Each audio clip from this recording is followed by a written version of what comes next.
ఈ సమాజంలో మంచి వాళ్ళను చెడ్డ వాళ్ళను దేవుడు ఎందుకండి సమానంగా చూడాలి?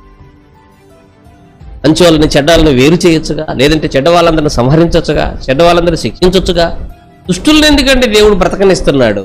మంచి వాళ్ళతో, సజ్జనులతో, సత్యం తెలిసిన వారితో దుష్టులు ఎందుకండి దేవుడు బ్రతకనిస్తున్నాడు అని అంటే, ఇప్పుడు ఆలోచన మనకు తెలిస్తే మనం ఏమి ఈ మాట మాట్లాడవండి. కీర్తన గ్రంథం 7వ అధ్యాయం 10వ వచనంలో దుష్టుల చెడుతనమును మాన్పుము అంటున్నాడు.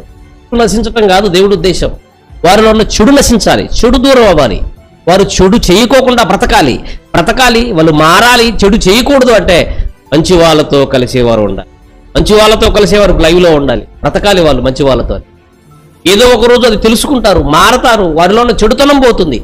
ఏనండి దేవుడు తప్ప దుష్టులుగా కనపడుతున్న వారిని వెంటనే సంహరించేసి మంచి వాళ్ళని బ్రతకించాలి అనే మన మిడిమిడి జ్ఞానంతో ఉన్న ఆలోచనలు దేవుడు